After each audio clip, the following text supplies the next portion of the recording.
Queridos irmãos, amigos, aqui é o pastor Dr. Everaldo, aqui da Paraíba. Estou aqui no meu escritório, nesta manhã para fazer um pronunciamento a vocês a respeito de um tema recorrente e de uma ocorrência realmente que nós verificamos nessas últimas 24 horas. Eu quero falar aqui da aprovação pelo Senado Federal do nome do nosso amigo, nosso querido irmão, nosso confrade, colega de ministério, pastor André Mendonça. Meus irmãos, é com muita alegria que nesse momento eu acho que nós vivemos num momento histórico. Passamos por uma fase histórica da igreja protestante, da igreja evangélica no Brasil.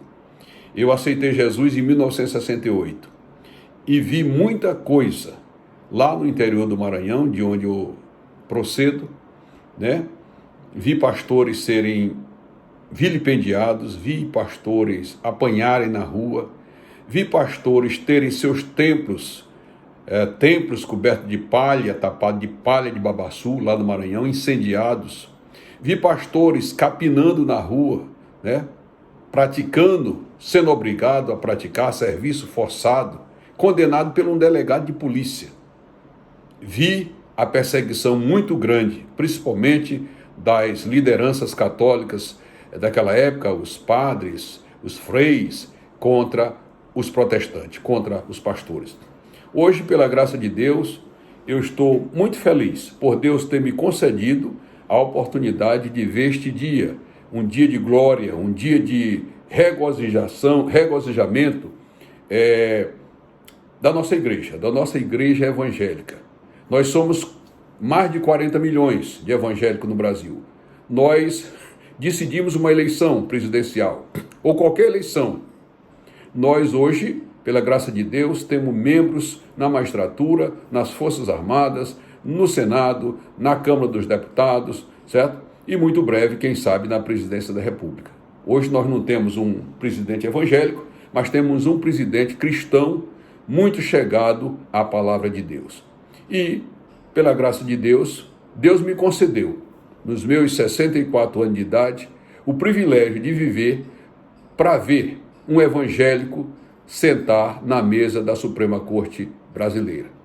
Eu digo aos irmãos que aqueles que esperam no Senhor renovam as suas forças. Os que confiam no Senhor são como um monte de Sião, que não se abalam nunca, mas permanecem para sempre. Então, o pastor André passou primeiro pela sabatina de ministro de Estado, depois de advogado-geral da União, sem falar do currículo invejável, imensurável que ele tem, que lhe capacitou a concorrer de igual para igual com qualquer jurista de escola neste país, para mostrar que os evangélicos não são um grupo de analfabetos, não, senhor. Os evangélicos são cidadãos brasileiros. São pessoas que estudam, são pessoas competentes, são pessoas preparadas para governar, inclusive, o país. A chegada de André Mendonça, depois desses 4 meses aí de cozinhamento, né? De plantação na lata, como nós chamamos aqui pelo Nordeste, certo? Estava ele ali sendo depurado. Deus estava testando ali a sua paciência para exercer essa grande missão que Deus lhe concedeu no Supremo Tribunal Federal. Mas o meu regozijo aqui, além disso, também tem uma outra finalidade a minha fala.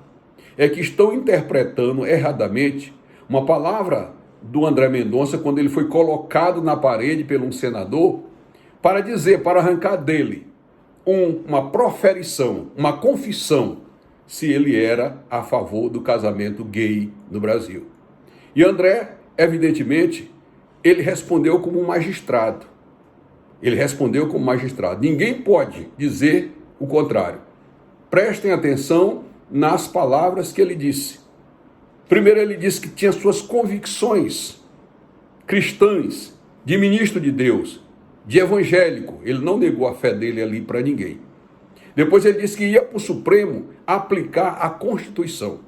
Evidentemente que um magistrado, seja ele evangélico ou não, seja ele cristão ou não, ele não tem que aplicar a Bíblia no seu julgado, nos seus acordos, nas suas sentenças. Ele como julgador, ele tem que aplicar a lei. Embora ele tenha como reflexo esses princípios cristãos, porque o Brasil é um país laico, mas o povo brasileiro não é laico. O povo brasileiro é cristão. E há uma grande quantidade, 1/4 da população brasileira hoje é evangélica. Isso não pode ser descurado, isso não pode ser esquecido.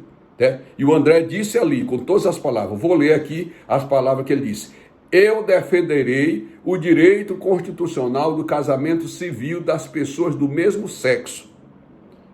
O que ele vai fazer é defender, e aí ele foi até infeliz na minha colocação, numa análise jurídica, que jurista também eu sou, né? Embora pequeno, né?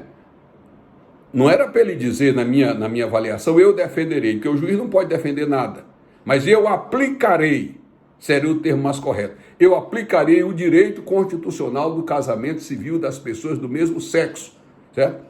Ele diria isso, eu diria isso, ou qualquer outra pessoa que fosse ser ministro, fosse ser magistrado, diria isso. Aplicar a Constituição. E a Constituição dá amparo a casamento de pessoas do mesmo sexo? Não dá.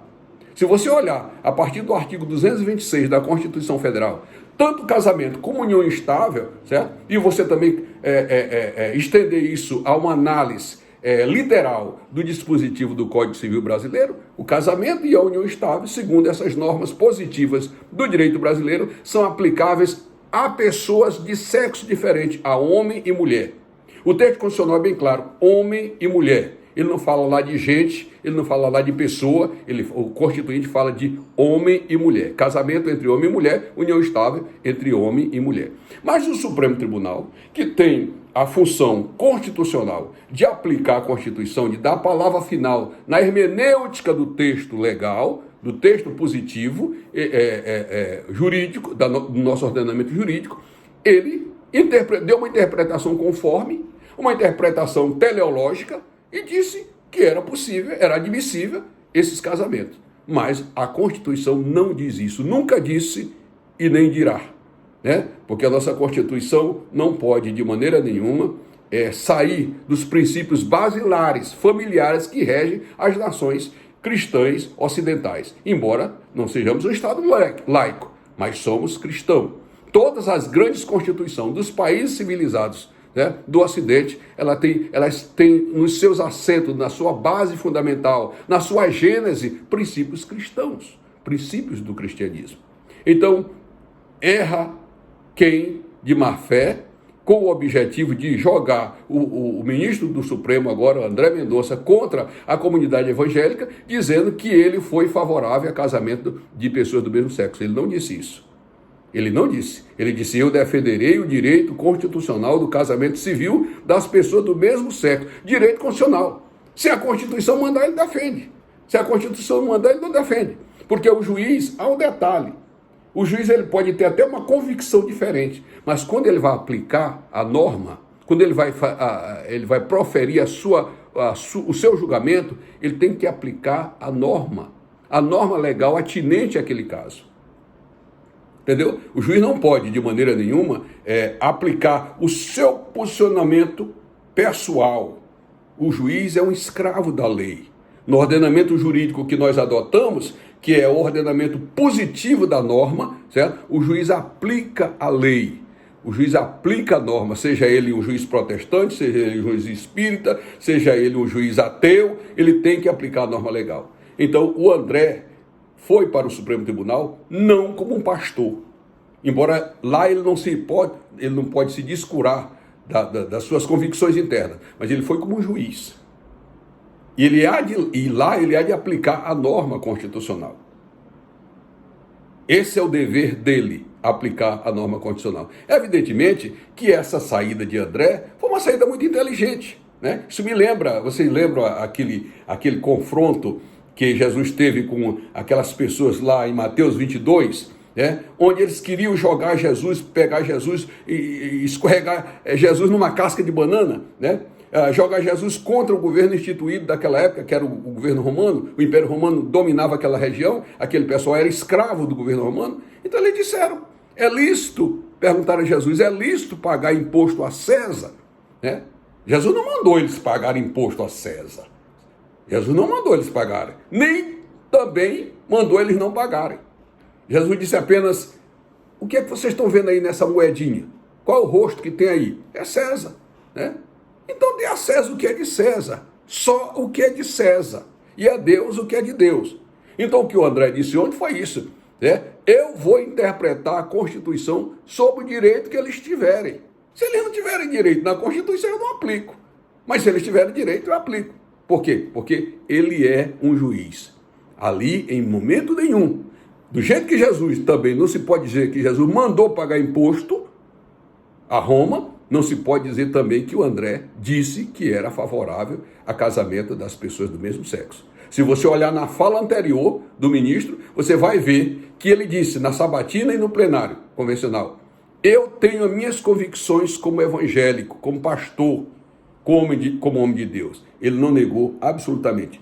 Irmãos, são estratégias que muitas vezes são usadas. Essa mesma estratégia que Jesus usou aqui, né? Se eu me lembro também, São Paulo também usou. São Paulo disse: eu me faço de gentil para ganhar os gentios. Eu me faço de judeus para ganhar os judeus, né?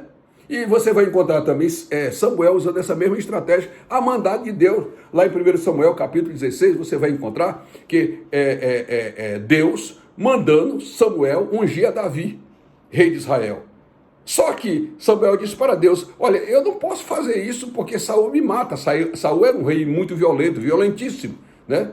E Samuel era um mero profeta desarmado. O Senhor disse: vai e diga que foi sacrificar ao Senhor. Ele não foi sacrificar ao Senhor coisa nenhuma. Ele foi ungir Davi, né? Mas Samuel chegou lá, conforme orientação e estratégia de Deus, ele disse: santificai-vos e vinde ao sacrifício. Eu vim sacrificar o Senhor. E na hora do sacrifício, ele aproveitou e ungiu a Davi. Que, na verdade, o objetivo dele, indo na casa de Jessé, era ungir o rei Davi, o futuro rei de Israel, o garoto Davi. Não foi fazer sacrifício nenhum. A mesma coisa. São estratégias que você adota, salvo caso contrário, a esquerda que estava lá, né, que ainda conseguiu aquela grande quantidade de votos contra o ministro, né, certamente teria tido a simpatia de outros senadores e teriam reprovado o ministro.